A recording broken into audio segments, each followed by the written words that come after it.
ഒരുപാട് ചേട്ടന്മാർ. അപ്പോൾ ഇവരൊക്കെയാണ് സിവിൽ സർവീസിലേക്ക് അഭയ് ചേട്ടൻ, അങ്ങനെ ഒരുപാട് ചേട്ടന്മാർ, അവരൊക്കെയാണ് സിവിൽ സർവീസിലേക്ക് ഇവിടം വരെ എത്താൻ വേണ്ടി ഹെൽപ്പ് ചെയ്തത്. ഇറ്റ്സ് എ വണ്ടർഫുൾ ഫീലിംഗ് അല്ലേ. സിനിമ കാണുന്നതൊക്കെ ഞങ്ങളുടെ ഒരു റൂട്ടീൻ്റെ ഭാഗമായിരുന്നു. അപ്പോൾ ഒരു സാറ്റർഡേ ഉണ്ടെങ്കിൽ ഞങ്ങൾ എന്തായാലും സിനിമ കണ്ടിരിക്കും, പിന്നെ ബാഡ്മിൻ്റൺ കളിക്കാൻ പോകും. ഇതൊക്കെ ആ ഫ്ലാറ്റ് ജീവിതത്തിൻ്റെ ഭാഗമായിട്ട് ഉരുതിരിഞ്ഞു വന്ന ഒരു റൂട്ടീനാണ്. ഓരോ പേപ്പർ ശരിയാകത്തില്ല, മാർക്ക് വരത്തില്ല, അപ്പോഴെല്ലാം വല്ലാതെ സ്ട്രഗിൾ ചെയ്തിട്ടുണ്ട്. ഇൻ്റർവ്യൂവിൻ്റെ സമയത്ത് ഒത്തിരി വിഷമിച്ചിട്ടുണ്ട്. അപ്പോൾ അങ്ങനെ വിഷമിക്കുന്ന സമയത്തെല്ലാം ഇവിടുത്തെ ടീച്ചേഴ്സും പിന്നെ ഞാൻ പറഞ്ഞത് നമ്മുടെ ഫ്രണ്ട്സ്, ഇവിടെയുള്ള ഫ്രണ്ട്സാണ് ഒട്ടും ലോ ആയി പോവാതെ ഇങ്ങനെ പിടിച്ചു നിർത്തിക്കൊണ്ടിരിക്കുന്നത്. ഞാൻ കയറിയ അറ്റംപ്റ്റിൻ്റെ ഒരു മേജർ ഒരു റീസൺ ഇതൊക്കെ തന്നെ ആയിരുന്നു. എനിക്ക് തോന്നിയിട്ടുള്ളത് നമ്മുടെ ഒരു പ്രിലിം ഗ്രൂപ്പ് ഡിസ്കഷൻ ആയിരുന്നു. നമ്മൾ എനിക്ക് തോന്നുന്നത് ഞാനായിരുന്നു അതിലെ ടെസ്റ്റ് പേപ്പേഴ്സ് എപ്പോഴും ഇട്ടുകൊണ്ടിരുന്നത്. നമ്മൾ ഒരു വാട്സാപ്പ് ഗ്രൂപ്പ് ഉണ്ടാക്കിയിട്ട് എല്ലാവരും ഇന്ന ദിവസം ഒരു പർട്ടിക്കുലർ ടെസ്റ്റ് ചെയ്തിട്ട് മാർക്ക് മടിയായിട്ടുള്ള എല്ലാ കാര്യങ്ങളും ആർദ്രയ്ക്ക് മടിയായിട്ടുള്ള എല്ലാ കാര്യങ്ങളും എനിക്കിഷ്ടം. സോ ഇറ്റ്സ് ലൈക്ക് ഒരു ഗിവ് ആൻഡ് ടേക്ക് പോലെയായിരുന്നു, ഒരു learning and learning process. We did it together. ഞങ്ങൾക്ക് ഇവിടെ ഒരു ഈവനിങ് പിയർ ഗ്രൂപ്പ് ഉണ്ടായിരുന്നു. So every day we came together to write answers. അപ്പോൾ ഒരാൾ ചെയ്തില്ലെങ്കിൽ വേറൊരാൾ പുഷ് ചെയ്യും. ആ പുഷ് ശരിക്കും നമ്മളെ ഹെൽപ്പ് ചെയ്തു വരാനും കൃത്യമായിട്ട് ചെയ്യാനും.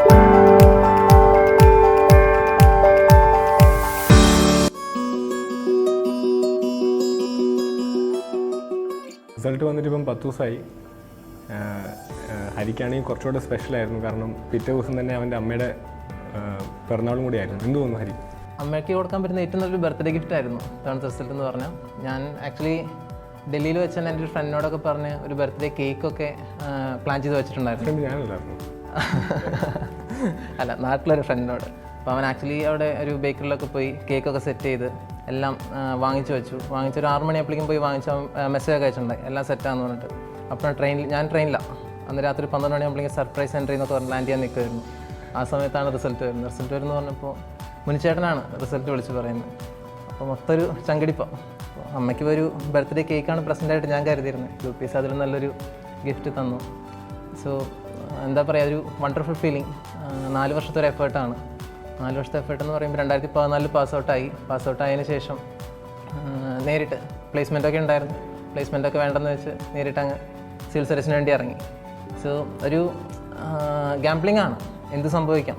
അപ്പോൾ ഒരുപാട് പേരുടെ എക്സ്പീരിയൻസ് ഉണ്ട്, ഒരുപാട് പേരുടെ സഹായം ഉണ്ടായിട്ടുണ്ട്. അപ്പോൾ ആക്ച്വലി പറയുകയാണെങ്കിൽ ഞാനിപ്പോഴും എല്ലാവരോടും പറയുന്നൊരു കാര്യമാണ്, ഒരുപാട് ചേട്ടന്മാരാണ് സഹായിച്ചത്. എൻ്റെ സിവിൽ സർവീസ് ജീവിതത്തിൽ 4 വർഷത്തിൽ എനിക്ക് സമ്പാദ്യം എന്ന് പറയാവുന്ന ഒരുപാട് നല്ല നല്ല റിലേഷൻസ് ഉണ്ടായിരുന്നു, നല്ല നല്ല ചേട്ടന്മാരുണ്ട്. ഇപ്പോൾ വിശാഖേട്ടൻ, ഹരിച്ചേട്ടൻ, ജേക്കബ് ഏട്ടൻ, മുനിച്ചേട്ടൻ, അങ്ങനെ ഒരുപാട് ചേട്ടന്മാർ. അപ്പോൾ ഇവരൊക്കെയാണ് സിവിൽ സർവീസിലേക്ക് അഭയ് ചേട്ടൻ, അങ്ങനെ ഒരുപാട് ചേട്ടന്മാർ, അവരൊക്കെയാണ് സിവിൽ സർവീസിലേക്ക് ഇവിടം വരെ എത്താൻ വേണ്ടി ഹെൽപ്പ് ചെയ്തത്. ഇറ്റ്സ് എ വണ്ടർഫുൾ ഫീലിംഗ് അല്ലേ. അവസാനം വരെ ഒരു സസ്പെൻസിൽ ഇങ്ങനെ നിർത്തി 4ാമത്തെ വർഷം എത്തിയപ്പോൾ ഒരു നല്ല റാങ്ക് കിട്ടി. ഞാൻ റിസൾട്ട് എക്സ്പെക്ട് ചെയ്തിരിക്കുമായിരുന്നു. അപ്പോൾ അന്ന് രാവിലെ തന്നെ റിസൾട്ട് വരും എന്ന് ഇങ്ങനെ ഒരു ട്രിവാൻഡ്രത്തുണ്ടായിരുന്നു. ഹോസ്റ്റലിലായിരുന്നു, ഒന്ന് ഇൻസ്റ്റിറ്റ്യൂട്ടിലേക്കൊന്നും വന്നില്ല.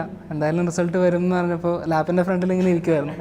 കുറേ നേരം നോക്കിയിരുന്ന് ടെൻഷൻ അടിച്ച് അവസാനം ഒരു സിനിമ കണ്ടുകൊണ്ടിരിക്കുമ്പോഴാണ് റിസൾട്ട് കണ്ടുകൊണ്ടിരുന്നത്. ഞാനൊരു സിനിമ കാണാൻ വേണ്ടി പോകുന്ന വഴി വണ്ടിയിലിരിക്കുമ്പോഴാണ് എൻ്റെ അമ്മ ഉണ്ടായിരുന്നു, എൻ്റെ അനീത്തി ഉണ്ടായിരുന്നു. അപ്പോൾ വണ്ടിയിലിരിക്കുമ്പോഴാണ് ഈ റിസൾട്ടിൻ്റെ അറിഞ്ഞത്. അപ്പം എനിക്ക് കോൾ വന്നപ്പോൾ ആകെ കേട്ടത് 210 എന്നുള്ള നമ്പർ മാത്രം. അപ്പം ഞാൻ തിരിഞ്ഞ് അമ്മയോട് പറഞ്ഞു, അമ്മ 210 റാങ്ക്. അപ്പോൾ അവർക്ക് മനസ്സിലായില്ല, കാരണം നമ്മൾക്ക് അറിയാവുന്ന അത്രയും അവർക്കും അറിഞ്ഞൂടല്ലോ. അപ്പോൾ 210 എന്താണെന്ന് ചോദിച്ചു, മാർക്കാണോ എന്ന് ചോദിച്ചു. ഞാൻ പറഞ്ഞു അല്ല, റാങ്കാണ്. ആദ്യം അതിൻ്റെ ഒരു അവർക്ക് മനസ്സിലായില്ല എന്താണ് 210 എന്നുള്ളൊരു കാര്യം. പിന്നെ പറഞ്ഞു റാങ്കാണ്, കുഴപ്പമില്ല, നല്ല റാങ്കാണ് എന്നൊക്കെ പറഞ്ഞ്. ഒരുപക്ഷെ ഏതൊരു അമ്മയും അച്ഛനും പ്രതീക്ഷിക്കുന്ന നല്ലൊരു റാങ്ക് കിട്ടുന്നുള്ളൊരു 1ാം റാങ്കൊക്കെ കിട്ടുന്നുള്ളൊരു പ്രതീക്ഷ ആയിരുന്നിരിക്കാം. പിന്നെ അവർക്ക് മനസ്സിലായി ഇങ്ങനെയാണ്, പരീക്ഷയാണ്. പിന്നെ ഒരുപാട് കോളൊക്കെ വന്ന് തുടങ്ങി, ഇൻ്റർവ്യൂസൊക്കെ വരുമ്പോൾ അവർക്ക് ഒരുപാട് സന്തോഷമായി. ഏതായാലും നേരത്തെ ഹരി പറഞ്ഞ പോലെ നമ്മൾ ഈ 3-4 കൊല്ലമായിട്ട് പഠിച്ച് പിന്നെ ആ ഒരുപാട് തോൽവികളൊക്കെ നേരിട്ടതിന് ശേഷം ഒരു വിജയം കിട്ടുമ്പോൾ ആനന്ദാണ് ഫസ്റ്റ് അറ്റംപ്റ്റിൽ തന്നെ ക്ലിയർ ചെയ്തത്. അതിന് ഒരുപക്ഷെ ആ ഒരു ഫീലിംഗ് പെട്ടെന്ന് വന്നിട്ടുണ്ടായിരിക്കുന്നില്ല. അത് ഭയങ്കര ഡിഫറൻ്റ് ആട്ടോ. നമ്മളിപ്പോൾ എൻ്റെ കാര്യം പറയുകയാണെങ്കിൽ ഒരു പ്രിലിംസ് പൊട്ടി, ഒരു മെയിൻസ് ഫെയിലായി, ഒരു ഇൻ്റർവ്യൂ ഫെയിലായി. കഴിഞ്ഞ വർഷം ഹരി ഇൻ്റർവ്യൂവിന് കിട്ടിയതിന് ശേഷം ഞാൻ കാരണം നേരിട്ട് കണ്ടതാണ്. കഴിഞ്ഞ വർഷം ഹരി ഇൻ്റർവ്യൂവിന് കിട്ടിയതിന് ശേഷം ഒരു മുറിയുടെ ഉള്ളിൽ ഒരു മൂലയ്ക്ക് ഇങ്ങനെ ഇരിക്കുന്നതായിട്ടാണ് ഞാൻ കണ്ടത്. അപ്പം അന്നൊക്കെ എൻ്റെ മനസ്സിൽ എനിക്കൊരു വിഷമം ഉണ്ടായിരുന്നു. അതിനുശേഷം ഞങ്ങൾ 3 കൊല്ലമായിട്ട് ഒരുമിച്ചാണ് പഠിക്കുന്നത്. ആനന്ദമുണ്ടല്ലോ, ആ ഒരു അനുഭവം പറഞ്ഞറിയിക്കാൻ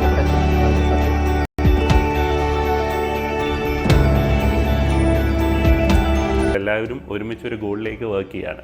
അപ്പം ആ ഒരു ഫ്ലാറ്റ് ജീവിതത്തിലെ എന്തെങ്കിലും മെമ്മറീസ് ഒന്ന് ഷെയർ ചെയ്യാം. ഫ്ലാറ്റ് ജീവിതത്തിൽ കുറേയധികം ഫണ്ണി മെമ്മറീസ് ഉള്ളൊരു ഫ്ലാറ്റായിരുന്നു അത്. കാരണം ഞങ്ങളല്ലാതെ അവിടെ ഒരു 4 പേരും കൂടി ഉണ്ടായിരുന്നു. അപ്പോൾ വളരെ ഒരു ഫൺ ലവിങ് ആൾക്കാർ തന്നെയായിരുന്നു അവിടെ ഉണ്ടായിരുന്ന ആൾക്കാരൊക്കെ.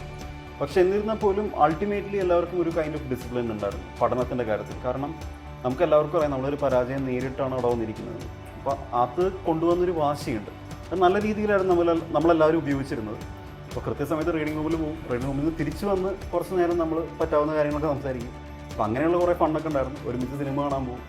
സിനിമ കാണുന്നതൊക്കെ ഞങ്ങളുടെ ഒരു റൊട്ടീൻ്റെ ഭാഗമായിരുന്നു. അപ്പോൾ ഒരു സാറ്റർഡേ ഉണ്ടെങ്കിൽ ഞങ്ങൾ എന്തായാലും സിനിമ കണ്ടിരിക്കും.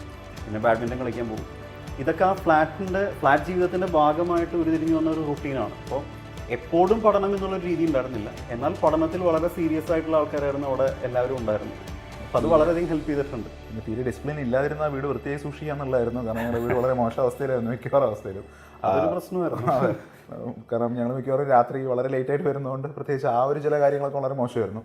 പിന്നീട് ഞങ്ങൾ വേറൊരു ഫ്ലാറ്റിലേക്ക് മാറിയ സമയത്തും അവിടെ ഈ അടുത്തടുത്ത് താമസിക്കുന്ന ആൾക്കാരായിട്ടുള്ള ഡൈനാമിക്സും വളരെ രസകരമാണ്. കാര്യം എന്ന് വെച്ച് കഴിഞ്ഞാൽ അവർ ഫാമിലീസ് ആയിരിക്കും മിക്കവാറും. ഞങ്ങൾ 3 ബാച്ചിലേഴ്സ് സെപ്പറേറ്റ് ആയിട്ട് താമസിക്കുമ്പോൾ അവർക്കറിയില്ല ഞങ്ങൾ എന്തായി ചെയ്യുന്നത്. എസ്പെഷ്യലി കോവിഡ് സമയമാണ്, വീടിൻ്റെ ഉള്ളിലായിരിക്കും. ഞങ്ങൾ പുറത്തേക്ക് ഇറങ്ങാറില്ല. ഭക്ഷണം പുറത്തുനിന്ന് ഓർഡർ ചെയ്യുന്നതായിരിക്കും, അല്ലെങ്കിൽ വീട്ടിൻ്റെ ഉള്ളിൽ തന്നെ ഉണ്ടാക്കുന്നതായിരിക്കും. ഇവരാരും കാണുന്നില്ല ഞങ്ങളെ.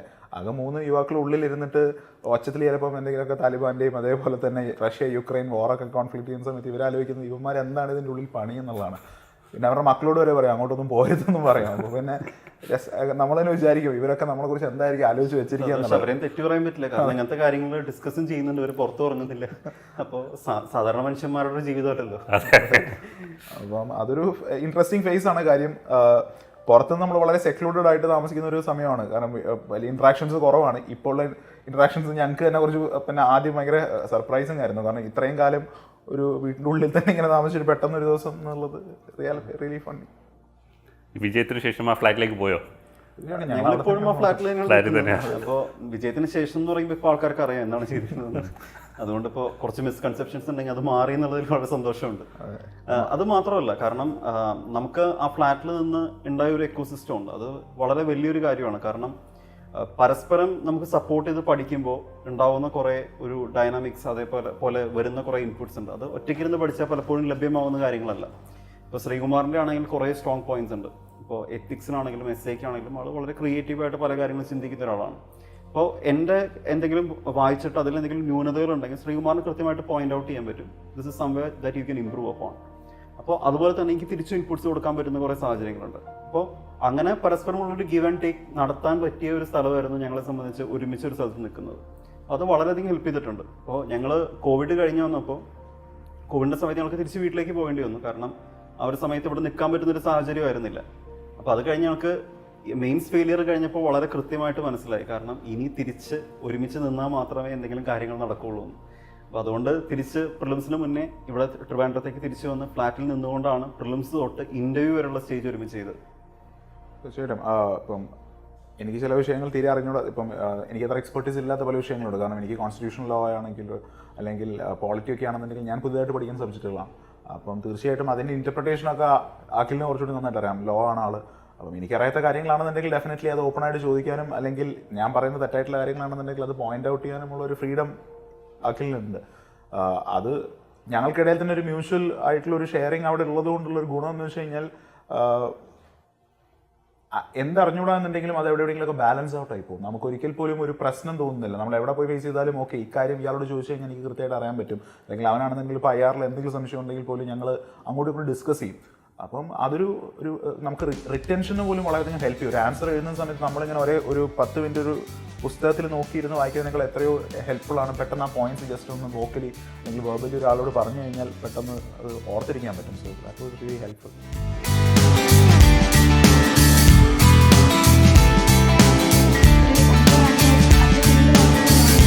നമ്മൾ ഒരുപാട് സ്ട്രെസ് ചെയ്യാൻ പാടില്ല, എൻജോയ് ചെയ്യണം. ഞങ്ങൾക്ക് ഫോർച്യൂണിൽ തന്നെ റീഡിംഗ് റൂമിലൊരു നല്ല പിയർ ഗ്രൂപ്പ് ഉണ്ട്. ഞങ്ങൾ എപ്പോഴും ഒരുമിച്ച് ചായ കുടിക്കാൻ പോകും. സ്ട്രെസ് സിറ്റുവേഷൻസിൽ ഒരുമിച്ച് പുറത്തൊക്കെ പോകാറുണ്ട്. സോ ആ ഒരു ഇൻ്ററാക്ഷൻ നമ്മുടെ സ്ട്രെസ് ബസ്റ്ററാണ് ശരിക്കും. പിന്നെ നമുക്ക് അങ്ങോട്ടും ഇങ്ങോട്ടൊക്കെ പ്രിപ്പറേഷൻ അറിയാൻ പറ്റും. നമ്മുടെ ഇഷ്യൂസൊക്കെ അണ്ടർസ്റ്റാൻഡ് ചെയ്യാൻ പറ്റും നമ്മളിങ്ങനെ ഒരു സോഷ്യൽ ഇൻട്രാക്ഷനിൽ ഏർപ്പെടുമ്പോൾ. സോ ഒരു പിയർ ഗ്രൂപ്പ് ഇമ്പോർട്ടൻ്റ് ആണ്. ഫോർച്യൂണിൽ അങ്ങനെ ഒരു പിയർ ഗ്രൂപ്പ് കണ്ടെത്താൻ പറ്റിയിട്ടുണ്ട്. അതേപോലെ തന്നെ ഫ്രണ്ട്സിൻ്റെ സപ്പോർട്ട് ഭയങ്കര ഇമ്പോർട്ടൻ്റ് ആണ്. എൻ്റെ കോളേജിലെ ഫ്രണ്ട്സ് ആയാലും എൻ്റെ കോളേജിലെ കുറേ ഫ്രണ്ട്സ് എൻ്റെ കൂടെ ഇവിടെ കോച്ചിങ്ങിന് വന്നിട്ടുണ്ടായിരുന്നു, അവരുണ്ടായിരുന്നു. പിന്നെ പറഞ്ഞ പോലെ നമ്മൾക്കൊരു ഗ്രൂപ്പ് ഉണ്ടായിരുന്നു, ഒരു ഗ്രൂപ്പിലുള്ളതായിരുന്നു. അപ്പോൾ പിന്നെ ഈ ജേണിയെ പറ്റി ആലോചിക്കുമ്പം ഇവരെയൊക്കെയാണ് ആക്ച്വലി ഫസ്റ്റ് ഓർമ്മ വരുന്നത്. നമ്മളിന്ന് പഠിച്ച സമയത്തിനെക്കാട്ടിലും ഇവരുടെ കൂടെ സ്പെൻഡ് ചെയ്ത ടൈമാണ് ശരിക്കും ഓർമ്മ വരുന്നത്. ദേവീൻ്റെ കാറിലാണ് നമ്മൾ രാത്രി എന്നും മലയാളം ടീച്ചറിൻ്റെ അടുത്ത് പോകുന്നത്. അപ്പം ദേവീൻ്റെ ഡ്രൈവിംഗ് ഭയങ്കര സ്കിൽസൊക്കെയാണ്. അപ്പോൾ അങ്ങനെ ആ ഓർമ്മകളുണ്ട്. പിന്നെ ഈ പറഞ്ഞ പോലെ ചായ കുടിക്കാൻ പോകുന്നത്, ഫുഡ് കഴിക്കാൻ പോകുന്നത്, നമ്മൾക്ക് ടെൻഷൻ വരുമ്പോഴൊക്കെ നമ്മൾ ഫുഡ് കഴിക്കാൻ പോകും. അപ്പോൾ അങ്ങനെ ആ ഒരു ഫ്രണ്ട്ഷിപ്പൊക്കെ ഉണ്ടായിരുന്നത് കൊണ്ട് ഭയങ്കര ഇമോഷണൽ സപ്പോർട്ടായിരുന്നു ശരിക്കും. അത് ഈ എക്സാമിനെ പറ്റിയിട്ടുള്ള അവയർനെസ് ഇത്രയും കുറവായതുകൊണ്ടാണ്. ഇപ്പോൾ എനിക്ക് എക്സാമിനെ പറ്റി അറിയുന്നത് പോലെ തന്നെ എൻ്റെ ഫാമിലിയും എൻ്റെ ഫ്രണ്ട്സും ഈ എക്സാമിൻ്റെ ഡിമാൻഡ് മനസ്സിലാക്കിയെങ്കിലേ അവർക്ക് നമ്മളെ അതേപോലെ സപ്പോർട്ട് ചെയ്യാൻ പറ്റുള്ളൂ. എൻ്റെ പേഴ്സണൽ എക്സ്പീരിയൻസിൽ നിന്ന് എനിക്ക് തോന്നിയിട്ടുള്ളതെന്ന് വെച്ചാൽ നമ്മൾക്ക് ഈ സിവിൽ സർവീസ് ജേർണിയിൽ പല ഹൈ പോയിന്റ്സ് ഉണ്ടാവും. ഫോർ എക്സാമ്പിൾ പ്രിലിംസ് ക്ലിയർ ചെയ്യുന്നു, മെയിൻസ് ക്ലിയർ ചെയ്യുന്നു, അതൊക്കെ നമ്മൾക്ക് ഹാപ്പിനെസ് തരും. പക്ഷെ നമ്മളുടെ ലോ പോയിന്റ്സ് നമ്മൾക്ക് ആദ്യം തരുന്ന ഹാപ്പിനെസ്സിൻ്റെ ഒരു ട്വൈസ് ഓർ ത്രൈസ് നമ്മളെ ഡീമോട്ടിവേറ്റ് ചെയ്യും, നമ്മളെ പിടിച്ച് വലിക്കും. ആ ലോ പോയിന്റ്സിൽ നമ്മളുടെ കൂടെ ഉള്ള ഫ്രണ്ട്സും പിന്നെ ഫാമിലി, ഫോർച്യൂണിലെ ടീച്ചേഴ്സ്, ഇവരൊക്കെയാണ് നമ്മളുടെ ഒരു പ്രൊട്ടക്റ്റീവ് ഷെല്ലായിട്ട് നിൽക്കുന്ന ആളുകൾ. അപ്പം ഇതെല്ലാം നമ്മൾ ബാലൻസ് ചെയ്ത് കൊണ്ടുപോയെങ്കിൽ മാത്രമേ നമ്മൾക്ക് ഒരു വർഷം സമാധാനത്തോടെ പ്രിപ്പയർ ചെയ്യാൻ പറ്റുള്ളൂ. ആ ഒരു പീസ് എല്ലാവർക്കും വേണം. പിന്നെ ഇപ്പം എൻ്റെ ഒരു കേസ് എടുക്കുകയാണെങ്കിൽ ജോലി റിസൈൻ ചെയ്ത് വന്നതുകൊണ്ട് തന്നെ അതിൻ്റെ ഒരു പ്രഷർ ഉണ്ടാവും. അപ്പോൾ ഈ പ്രഷർ എല്ലാം ബാലൻസ് ഔട്ട് ചെയ്യണമെങ്കിൽ നമുക്ക് ബാക്കിയുള്ളവരുടെ ഹെൽപ്പ് വേണം. ഇപ്പോൾ സഫ്ന ആണെങ്കിലും മൃദുലാണെങ്കിലും എനിക്ക് ബുദ്ധിമുട്ടുള്ള ഏരിയാസിൽ എന്നെ വളരെയധികം സഹായിച്ചിട്ടുണ്ട്. അതുപോലെ തന്നെ എനിക്ക് കഴിയുന്ന രീതിയിൽ ഞാൻ ഇവരെയും സഹായിക്കാൻ ശ്രമിച്ചിട്ടുണ്ട്. അതേപോലെ ഞങ്ങൾക്ക് വേറൊരു വലിയൊരു ഫ്രണ്ട്സ് ഗ്യാങ് ഇവിടെയുണ്ട്. അതെ, ഞങ്ങൾ 3 പേര് മാത്രമല്ല ഗ്യാങ്, ഒരു 10-12 പേരുള്ളൊരു ഗ്യാങ് ഉണ്ട്. ഈ ഗ്യാങ് ആണ് ഓരോ സ്റ്റേജിലും നമ്മളോട് പറഞ്ഞുകൊണ്ടിരിക്കുന്ന ദേവി പ്രിലിംസ് കിട്ടും, സഫ്ന ഇൻ്റർവ്യൂ ശരിയാവും, ഇങ്ങനെ പറഞ്ഞുകൊണ്ടിരിക്കുന്നത്. ആക്ച്വലി അവരുള്ളത് കൊണ്ടിട്ടാണ് ശരിക്കും ഈ മെൻ്റൽ സ്ട്രെസ് ഒട്ടും തോന്നാതെ പോയത്. ബിക്കോസ് ഈ പറയുന്ന പോലെ എനിക്ക് ഒത്തിരി ലോ പോയിൻറ്റ്സ് ഉണ്ടായിട്ടുണ്ട്. ഞാനിപ്പം പ്രിലിംസ് കഴിഞ്ഞിട്ട് കുറച്ച് ദിവസം കരഞ്ഞുകൊണ്ടിരിക്കുന്ന അവസ്ഥ ഉണ്ടായിട്ടുണ്ട്, കിട്ടൂല എന്ന് വിചാരിച്ചിട്ട്. അതുപോലെ മെയിൻസിൻ്റെ സമയത്തും ഒത്തിരി സ്ട്രഗിൾ ചെയ്തിട്ടുണ്ട്. ഓരോ പേപ്പർ ശരിയാകത്തില്ല, മാർക്ക് വരത്തില്ല, അപ്പോഴെല്ലാം വല്ലാതെ സ്ട്രഗിൾ ചെയ്തിട്ടുണ്ട്. ഇൻ്റർവ്യൂവിൻ്റെ സമയത്ത് ഒത്തിരി വിഷമിച്ചിട്ടുണ്ട്. അപ്പോൾ അങ്ങനെ വിഷമിക്കുന്ന സമയത്തെല്ലാം ഇവിടുത്തെ ടീച്ചേഴ്സും പിന്നെ ഞാൻ പറഞ്ഞത് നമ്മുടെ ഫ്രണ്ട്സ്, ഇവിടെയുള്ള ഫ്രണ്ട്സാണ് ഒട്ടും ലോ ആയി പോവാതെ ഇങ്ങനെ പിടിച്ച് നിർത്തിക്കൊണ്ടിരിക്കുന്നത്. പിന്നെ കോളേജിൽ ഫ്രണ്ട്സ് ആണെങ്കിലും അവർ വരും, ഐസ്ക്രീം വാങ്ങിത്തരും, നമ്മൾക്ക് ജോലിയൊന്നുമില്ലല്ലോ, അവർ വരും, ഫുഡ് വാങ്ങിത്തരും, കറങ്ങാൻ കൊണ്ടുപോകും. അതുപോലെ അപ്പോൾ അവരൊക്കെ ഉള്ളതുകൊണ്ടാണ് ശരിക്കും ഈ മെൻ്റൽ സ്ട്രെസ് എല്ലാം ഒന്ന് ബാലൻസ് ഔട്ട് ചെയ്ത് പോകാൻ പറ്റിയത്. എനിക്കിപ്പോഴും ഓർമ്മയുണ്ട്, എൻ്റെ പിയർ ഇൻ്റർവ്യൂ കഴിഞ്ഞിട്ട് ദേവി എനിക്കൊരു വാട്സപ്പിലൊരു പോയം അയച്ചു തന്നിട്ടുണ്ട്. അതിൻ്റെ മീനിങ് പേടിച്ചിരിക്കാൻ പാടില്ല, നമ്മൾ മുന്നോട്ട് പോകണം, അങ്ങനെ ഒരു മീനിങ് വരുന്ന ഒരു അയച്ചു തന്നിട്ടുണ്ട്. മൃദുലും ഞാനുമായിട്ട് മെയിൻസ് എക്സാമിന് മുന്നേ മെയിൻസ് ടെസ്റ്റ് സീരീസൊക്കെ കഴിഞ്ഞ് എന്നും പോയി ദോശയൊക്കെ കഴിക്കും. സോ അങ്ങനത്തെ ഒരു എക്സ്പീരിയൻസ് ആണ്.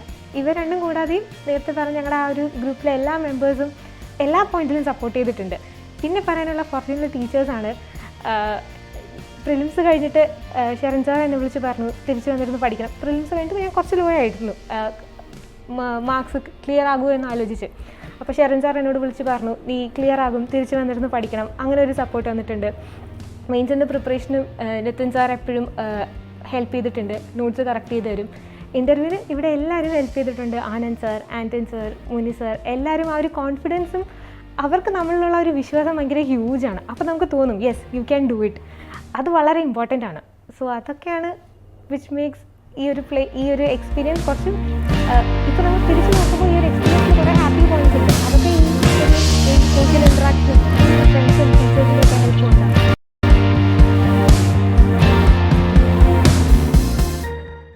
കാര്യമായിട്ട് നിൻ്റെ അപ്രോച്ചിലോ സ്ട്രാറ്റജിയിലോ? ആദ്യത്തെ ഫിലിംസിനാണ് ഞാൻ കൂടുതൽ, അതായത് ഒരു കണ്ടന്റ് ബിൽഡ് ചെയ്യാൻ ശ്രമിച്ചു. രണ്ടാമത്തെയും മൂന്നാമത്തെ ഫിലിംസിൽ ഞാൻ ടെസ്റ്റ് പ്രാക്ടീസ് ചെയ്യായിരുന്നു. നമ്മൾ ഒരുമിച്ചാണ് ചെയ്തത്, അറിയാത്ത കൂടുതലും നമ്മൾ ഗ്രൂപ്പായിരുന്ന് ചെയ്ത ടെസ്റ്റുകളൊക്കെ തന്നെയാണ് എന്നെ ഹെൽപ്പ് ചെയ്തത്. അപ്പോൾ എന്നിട്ട് അത് കഴിഞ്ഞ് നമ്മൾ അങ്ങോട്ടും ഇങ്ങോട്ടും ഡിസ്കസ് ചെയ്യുന്നു. ആ ക്വസ്റ്റ്യനിൽ ഇപ്പോൾ ഏതെങ്കിലും പർട്ടിക്കുലർ ക്വസ്റ്റ്യനിൽ എന്ത് ലോജിക്ക് ഉപയോഗിച്ചാൽ സോൾവ് ചെയ്യുന്നത്, ലോജിക്കിൻ്റെ കാര്യത്തിൽ സഭയിലാണ് പുലി.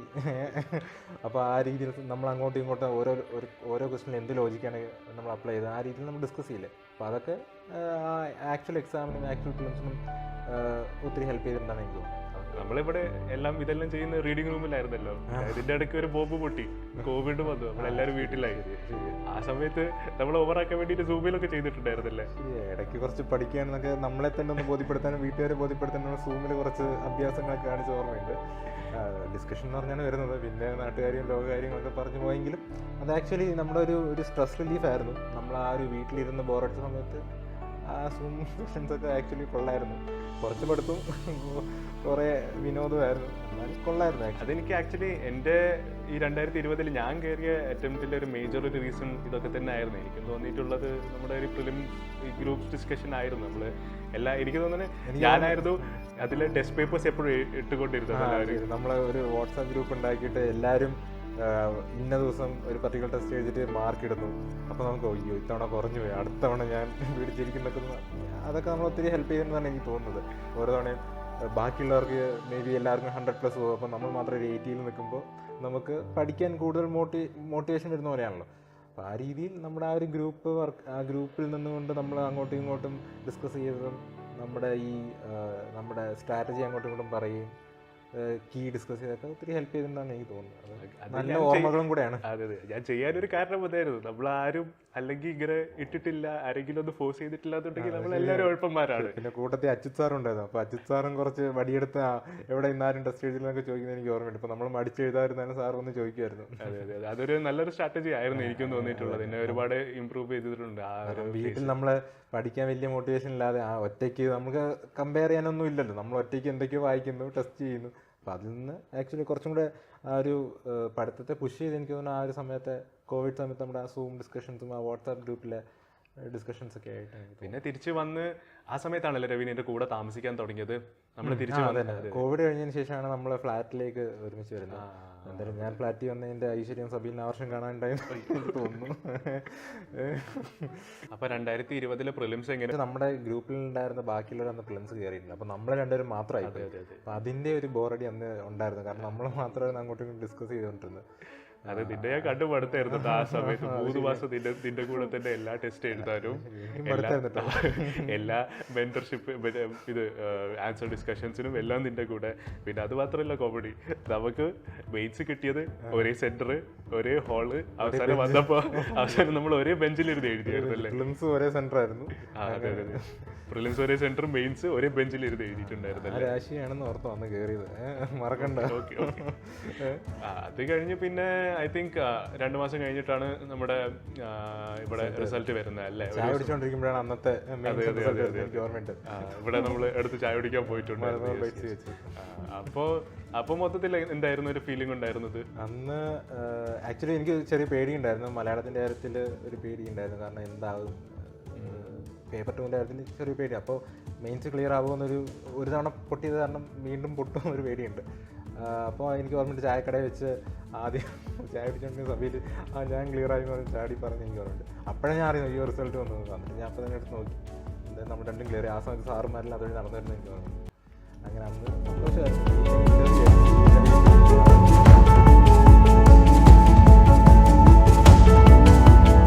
ഞങ്ങൾ ഇവഞ്ച്വലി ബിൽഡ് ചെയ്ത് വന്നൊരു ഫ്രണ്ട്ഷിപ്പാണ്. വിത്ത് ടൈം തന്നെ ബിൽഡ് ചെയ്ത് വന്നതാണ്. ആദ്യം ഒരു ക്ലാസ്സിൽ പഠിച്ചിട്ടുണ്ടെങ്കിലും ഞാൻ കണ്ടിട്ട് പോലും ആക്ച്വലി ഉണ്ടായിരുന്നില്ല. പിന്നീട് മെസ്സേജ് അയച്ച് വാട്സപ്പിലൊക്കെയാണ് കാണുന്നത്. പിന്നെ ഞാൻ ഫസ്റ്റ് പ്രിലിംസ് കഴിഞ്ഞ് വീട് മാറിയപ്പോഴത്തേക്കും റൂംമേറ്റ്സ് ഇല്ലായിരുന്ന സമയത്ത് വന്ന ആളാണ് അഞ്ജന. അപ്പോൾ അവിടെ നിന്ന് തുടങ്ങിയിട്ട് ഞങ്ങൾ പല കാര്യങ്ങളും റിലേറ്റ് ചെയ്യാനും പല കാര്യങ്ങളും ഒരുമിച്ച് ചെയ്യാനും ഒക്കെ ഉള്ളൊരു വൈബെന്ന് നമ്മൾ പറയുമല്ലോ, ആ സാധനം, അതിലാണ് ഞങ്ങൾ പിന്നെ ഒരു ഫ്രണ്ട്ഷിപ്പ് ബിൽഡ് ചെയ്തത്. പിന്നെ അവിടെ നിന്ന് ഇറ്റ് ഹാസ് ബീൻ ഈ ഒരു 4 ഇയേഴ്സും ഞങ്ങൾ ഒരുമിച്ച് തന്നെയാണ് പല കാര്യങ്ങളും. അതിപ്പോൾ പരീക്ഷ എഴുതി പൊട്ടിയതായാലും ഇപ്പോൾ ഇവിടെ വരുമ്പോഴായാലും അത് ഒരുമിച്ച് തന്നെയാണ്. അങ്ങനെ ഒത്തിരി കാര്യങ്ങൾ ഒരുമിച്ച് ചെയ്ത് ഞങ്ങൾ ആ ഒരു ഫ്രണ്ട്ഷിപ്പ് ബിൽഡ് ചെയ്തെടുത്തതാണ്. ഒരു പോയിന്റിൽ ഞങ്ങൾ പറയുമായിരുന്നു, ഇപ്പം ഞങ്ങൾക്ക് പരസ്പരം അല്ലാതെ വേറെ ആരെ ഇഷ്ടപ്പെടുന്ന പോലും ഇല്ല എന്നൊരു സിറ്റുവേഷൻ പറയുമായിരുന്നു. അപ്പോൾ അങ്ങനെയാണ് ആ ഒരു ഫ്രണ്ട്ഷിപ്പ് വന്നത്. We have become so used to ourselves എന്ന് പറയുന്നുണ്ട്. ഞങ്ങള് ആ കോവിഡിന്റെ സെക്കൻഡ് ലോക്ക്ഡൌൺ സമയത്ത് വീട്ടിൽ പോയില്ല. അപ്പൊ ഇവിടെ തന്നെ ആയിരുന്നു നിന്നത്. അപ്പോൾ ഞങ്ങൾക്ക് ഫെലീഷ ഇവിടെ ഉണ്ടായിരുന്നു, ബട്ട് പുള്ളിക്കാരി റീഡിംഗ് റൂം എടുത്തായിരുന്നു. അപ്പോൾ ഞങ്ങള് അതേസമയം ഫുൾ ടൈം വീട്ടിലായിരുന്നു. അപ്പൊ വീട്ടിലായിരുന്നത് ഞങ്ങൾ ഞങ്ങളുടെ ഫേസ് തന്നെ കണ്ട് ഒത്തിരി നാളുണ്ടായിരുന്നല്ലോ. അപ്പോൾ we use to go for walks. അങ്ങനെ ഒത്തിരി കാര്യങ്ങൾ പുതുതായിട്ട് ചെയ്തതും ഒരുമിച്ചായിരുന്നു. ഇപ്പോൾ ഞാൻ ഇവിടെ വന്നിട്ടാണ് ബാഡ്മിൻ്റൺ പഠിച്ചത്.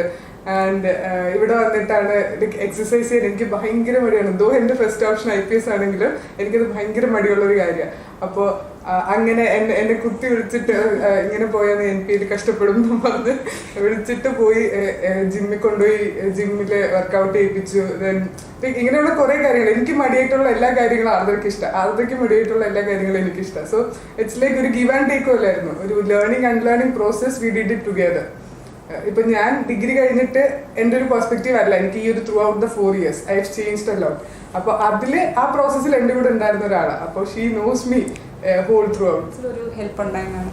ലിംസിന്റെ സ്ട്രാറ്റജി ഓൾമോസ്റ്റ് സിമിലർ ആണ് ഞങ്ങൾക്ക്. ബിക്കോസ് ആനന്ദ് സാർ ആർദ്രയുടെ കൂടെ ഡിസ്കഷൻസ് നടത്തും, ആർദ്ര അത് എൻ്റെ കൂടെ ഡിസ്കഷൻസ് നടത്തും. We use to sit together. ആ ക്വസ്റ്റ്യൻ പേപ്പേഴ്സ് വെച്ചിട്ട് ഇതെന്താ ഇങ്ങനെ ചിന്തിച്ചല്ലേ തെറ്റിച്ചത്, അപ്പോൾ ഇങ്ങനെ ചിന്തിക്കരുത്. സോ ആ ഒരു തിങ്കിങ് പ്രോസസ്സിൽ ചേഞ്ചസ് വരുത്താനാണ് ഞങ്ങൾ കൂടുതൽ ശ്രമിച്ചിട്ടുണ്ടാവും. ആൻഡ് മോർ ദാൻ ദാറ്റ് കുറച്ചും കൂടി സ്റ്റേബിൾ ആയിരുന്നു ഞങ്ങളുടെ ഈ പ്രിപ്പറേഷൻ്റെ. എന്ത് വന്നാലും this is going to be the last attempt, അല്ലെങ്കിൽ ഒരു ബ്രേക്ക് എടുക്കുകയാണ് എന്നുള്ളൊരു തോട്ട് ഉണ്ടായിരുന്നു. ലാസ്റ്റ് അറ്റംപ്റ്റ് ആണെന്നല്ല, ബ്രേക്ക് എടുക്കുകയാണ് എന്നുള്ളൊരു തോട്ട് ഉണ്ടായിരുന്നു. അപ്പോൾ വി വേർ ലൈക്ക് കുറച്ചും കൂടെ ഒന്ന് സ്റ്റേബിൾ ആവാം. ആൻഡ് ഈ 4 years ഓഫ് പ്രിപ്പറേഷൻ ഉണ്ടല്ലോ, അപ്പോൾ നമുക്ക് അത്രയും ലൈക്ക് ടെൻസ്ഡ് ആയിട്ട് അല്ലെങ്കിൽ അത്രയും ഇൻസെക്യൂർ ആയിട്ടൊന്നും വർക്ക് ചെയ്യേണ്ടി വന്നില്ല. അപ്പോൾ യൂസ് ടു വാച്ച് മൂവീസ്, അങ്ങനെ ഞങ്ങളുടേതായ കുറച്ച് ഹോബീസ് കൾട്ടിവേറ്റ് ചെയ്യാൻ വേണ്ടി കുറച്ച് ടൈം എടുത്തു. അതുകൊണ്ട് തന്നെ കുറച്ചും കൂടെ ഹാപ്പി ആയിരുന്നു. ആ മെന്റൽ ഹെൽത്ത് ആക്ച്വലി ഹെൽപ്പ് എന്നാണ് ഞാൻ വിശ്വസിക്കുന്നത്. സോ ബിക്കോസ് കഴിഞ്ഞ വർഷം വരെ ഒരു 3rd attempt വരെ we use to torture ourselves, കുറെ കൂടെ പഠിക്കുക. അതിൽ നിന്ന് മാറിയിട്ട് what you can do, let's see എന്നുള്ളൊരു ആറ്റിറ്റ്യൂഡ് ആക്ച്വലി ഹെൽപ്പ് ചെയ്തു എന്ന് തന്നെ വിചാരിക്കുന്നു. അപ്പോൾ ആ ഒരു ചേഞ്ച് ആക്ച്വലി നല്ലപോലെ വരുത്തിയിട്ടുണ്ട് ഈ 4th attempt. സർ, എൻ്റെ ലൈഫ് ജേർണിയിലോ മൊത്തം ആൻഡ് എസ്പെഷ്യലി സിവിൽ സർവീസ് ജേർണിയിൽ എൻ്റെ ഫ്രണ്ട്സ് പ്ലേ ചെയ്ത റോൾ വളരെ ഇമ്പോർട്ടൻ്റ് ആണ്. അത് ഒരു സൈഡിൽ എനിക്കുള്ള മെൻ്റൽ സപ്പോർട്ടാണെങ്കിൽ എനിക്കൊരു ക്ലോസ് ഗ്രൂപ്പ് ഓഫ് ഫ്രണ്ട്സ് ഉണ്ടായിരുന്നു. ഞാൻ പറഞ്ഞില്ല, അത്യാവശ്യം ഇൻസെക്യൂരിറ്റീസ് ഉള്ള ഒരാളായിരുന്നു ഞാൻ. അപ്പോൾ ഡൗൺ ആകുമ്പോൾ ഒന്ന് വിളിച്ച് സംസാരിക്കാനും ഒക്കെ അവർ ഉണ്ടായിരുന്നു. And coming to the technical side, I should എന്താ പറയുക, thank them a lot. For example, എനിക്ക് ഇംഗ്ലീഷ് ലിറ്ററേച്ചറിന് ആൻസർ റൈറ്റിംഗ് ഹെൽപ്പ് അവൈലബിൾ അല്ലായിരുന്നു. പക്ഷേ ഇവിടെയുള്ള എൻ്റെ 1-2 friends, Amrita, I should mention the names, Amrita and എൻ്റെ വേറൊരു ഫ്രണ്ട് ഉണ്ടായിരുന്നു എഡ്വിൻ, ആൻഡ് ഇവിടെ തന്നെ പ്രിപ്പയർ ചെയ്യുന്ന സച്ചിൻ. ഇവർ 3 പേരാണ് എൻ്റെ ആൻസേഴ്സ് ഇവാലുവേറ്റ് ചെയ്ത് തന്നിരുന്നത്. ആൻഡ് GS വരുമ്പോഴത്തേക്കും എനിക്ക് വേറൊരു ഫ്രണ്ട് ഉണ്ടായിരുന്നു, സൗരവ്. ഇവരൊക്കെ എൻ്റെ ആൻസേഴ്സ് ഞാൻ ഇവർക്ക് അയച്ചു കൊടുക്കും. ഇവർ അതിൻ്റെ കോമൻസ് പറയും. ആൻഡ് വളരെ ഇൻറ്റൻസ് ആയിട്ടുള്ള കോമൻസ് ആണ് പറയുന്നത്, ലൈക്ക് ഇന്നത് മാറ്റണം, ഇന്ന പോയിന്റ് ആഡ് ചെയ്യുക എന്നുള്ളത്. അത് ഇൻ്റഗ്രേറ്റ് ചെയ്ത് ഞാൻ ആൻസർ ഡെവലപ്പ് ചെയ്യാൻ ശ്രമിക്കുമായിരുന്നു. പിന്നെ ഞങ്ങൾക്ക് ഇവിടെ ഒരു ഈവനിങ് പിയർ ഗ്രൂപ്പ് ഉണ്ടായിരുന്നു. So every day we came together to write answers. അപ്പോൾ ഒരാൾ ചെയ്തില്ലെങ്കിൽ വേറൊരാൾ പുഷ് ചെയ്യും. ആ പുഷ് ശരിക്കും നമ്മളെ ഹെൽപ്പ് ചെയ്തു വരാനും കൃത്യമായിട്ട് ചെയ്യാനും. ആൻഡ് അത് മാത്രമല്ല, നമ്മൾ അങ്ങോട്ടും ഇങ്ങോട്ടും ആൻസേഴ്സ് കാണിക്കുമായിരുന്നു. പിന്നെ അങ്ങോട്ടും ഇങ്ങോട്ടും സജഷൻസ് പറയും, ഇതിങ്ങനെ ചെയ്യുമെന്ന് പറയും. And when it comes to interview stage, ഏറ്റവും കൂടുതൽ ഹെൽപ്പ് ചെയ്തത് ഞങ്ങളുടെ ഒരു പിയർ ഗ്രൂപ്പാണ്. ഞങ്ങൾ 5 പേരടങ്ങുന്ന ഒരു പിയർ ഗ്രൂപ്പാണ് ഒരുമിച്ച് പ്രിപ്പയർ ചെയ്തത്.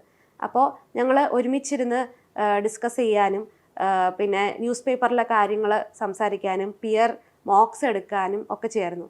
അപ്പോൾ ഒരു സൈഡിൽ അത് ടെക്നിക്കലി ഹെൽപ്പ് ചെയ്തിട്ടുണ്ട്. And more than that, we are not alone in this journey എന്നൊരു അഫർമേഷൻ ഉണ്ടല്ലോ സാറേ, it means a lot. And അവരെയൊക്കെ കാണുമ്പോൾ എൻ്റെ മാത്രം ആഗ്രഹമല്ല, എന്നെപ്പോലെ ഞാൻ കയറണമെന്ന് സിൻസിയറായിട്ട് ആഗ്രഹിക്കുന്ന ഒരുപാട് മനുഷ്യരുണ്ട് എന്നൊരു ഫീലിംഗ് വരും. ആൻഡ് അത് ഒരുപാട് ഹെൽപ്പ് ചെയ്യും.